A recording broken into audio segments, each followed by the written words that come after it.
To share some insights on what's unfolding in Russia is Teresa Fallon. She is the founder and director of the Center for Russia, Europe, Asia Studies in Brussels, and she links to us via Skype. Teresa, very good evening to you. Thanks for joining us. Welcome to The Globe.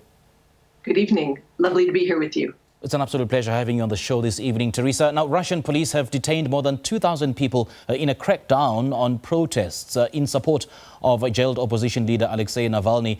What are the reasons that have been advanced by the authorities for their detention?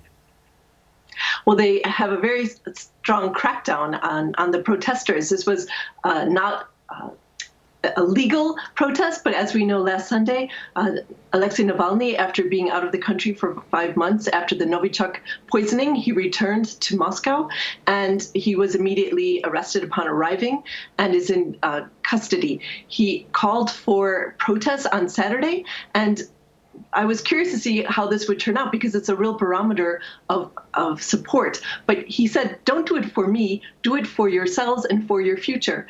And in addition to that, on Tuesday, he released a video called Putin's Palace, and it has over 70 million views already. And it's about a $1 billion palace. He uses lots of documents, receipts, interviews, photos, drone footage over this palace. And I think that was the tipping point for Russians. They're just fed up. And we've seen protests from the Pacific all the way to Moscow, and people are calling Putin a thief. So they really have trouble on their hands now. Now, for purposes of understanding who Alexei Navalny is and what he stands for, just who is Mr. Navalny? I mean, how influential is he in Russian politics? I mean, and also taking into cognizance that he attempted to stand in the 2018 presidential race, but he was barred because of an embezzlement conviction that he says was politically motivated. Earlier, he ran for Moscow mayor, and he actually got about 27% vote. And so that made the Kremlin rather nervous. And after that, he was barred from ever running again. So they accused him of corruption. Originally, he is a blogger and he's against corruption. So they have made these accusations against him. And so the fact that he documented all of this so well and so cleverly, it's actually quite amusing documentary, and looks at various relationships that Putin has, including 3 of his women, and they play a traditional Russian song saying, if you have 3 wives, that means you have 3 mother-in-laws, and all the apartments he has to buy for these people, or allegedly has to buy for these people. So I think that Navalny is seen not is seen as someone who is extremely brave, because after what happened to him, he was attacked in Russia with acid, and it damaged his eye. Later, as we know, in the summer, he was we know through this evidence that a Novichok agent was put in his underpants. He had a poisoning on a plane traveling from Siberia, and he almost died. He was then sent to Germany to recuperate. He spent the last 5 months there. And so many people would say, the Novichok nerve agent is such a horrible way. He came so close to death. It took a very long time to recuperate from that. But instead of saying, okay, I've done my job, I've tried, and now I'll have a quiet life in Germany, he returned knowing that on his return he would be arrested. And that's exactly what happened. So he's extremely brave, and I think that most people wouldn't be walking in his shoes. So I think Russians respect that.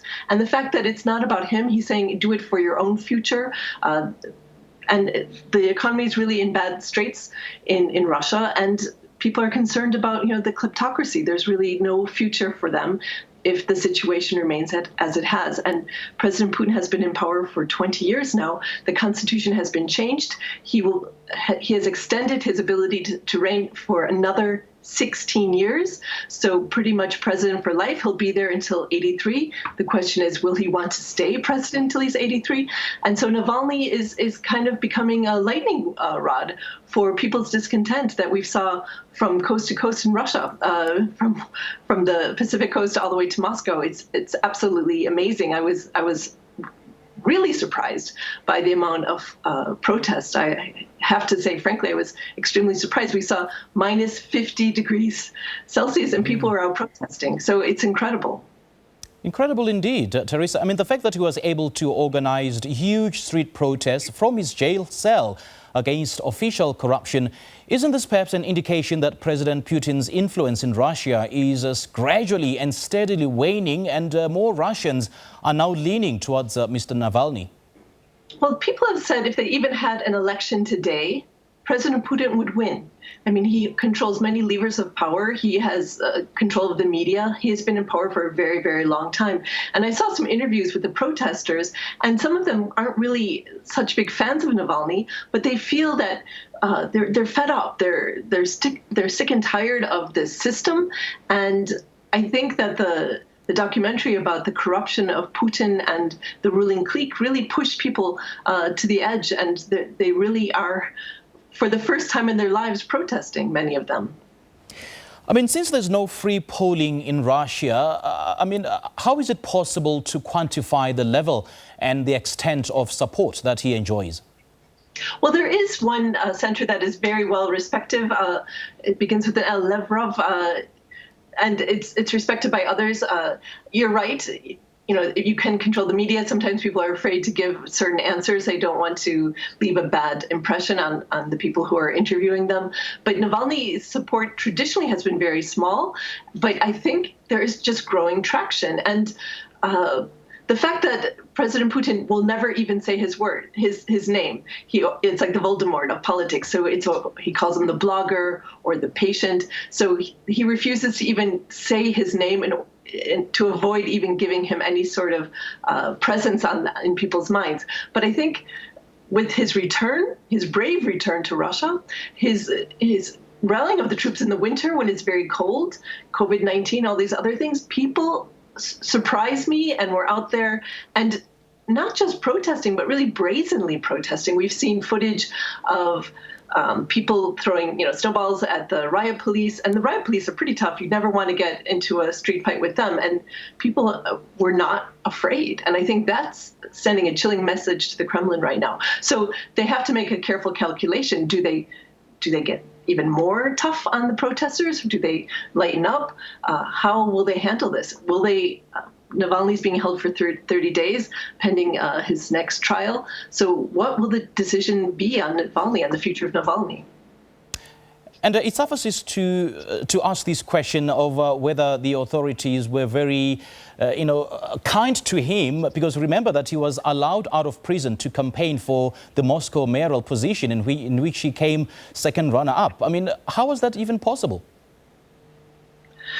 Well, I think that's not what people are thinking about right now. I think people are thinking about how the Kremlin tried to kill him because he's in the opposition, that they cannot tolerate even the smallest bit of opposition. I mean, clearly, President Putin and the people in charge have control of the media, have control of pretty much state-owned enterprises. They have such an incredible amount of wealth that the fact that they are afraid of someone like Navalny, who really commanded very little support from the public, and that they really are not tolerating any opposition, perhaps demonstrates a real fear of the public and public perceptions. Does he enjoy international support at this stage? I mean, I'm reading into his comments that he made to some publications that the best thing that Western countries could do is to launch a crackdown on dirty money in Russia. Well, I'm based here in Brussels, and I saw a recent statement by High Rep Vice President Joseph Borrell, who will be traveling to Moscow shortly. People said, why are you traveling there? Because they have just imprisoned Navalny. And he said, well, there are other things I need to talk to Moscow about. So it's unclear how, yes, Navalny is one aspect of people's relationships with Russia. How will it take further root? It remains to be seen. And who does he appeal to? Does he appeal to the younger population? Does he appeal to the elite? Well, clearly, he's really captured the attention of young people. TikTok had over 125 million views in Russia in regard to protests. And it just really took off with young people, as protests tend to. But there was also a large swath of first-time protesters, people who just had enough and said, I can't just sit at home complaining on the couch. I need to get out and have my voice heard. In addition, the middle class is very pinched in this economic climate. So they're also, especially in Moscow, they're very disenchanted with the current system. And his views on Russia's, or rather on President Putin's annexation of Crimea, do you think perhaps endeared him with most Russians? Because he said that whatever happens, Crimea is still pretty much part of Russia. Navalny's comments on Crimea, I really can't comment on that in regard to the protests. All right. Teresa, great chatting to you. Thank you so much for your time. Thank you. All right, that was Teresa Fallon joining us live via Skype. This is the Globe on SABC News. Thank you for watching.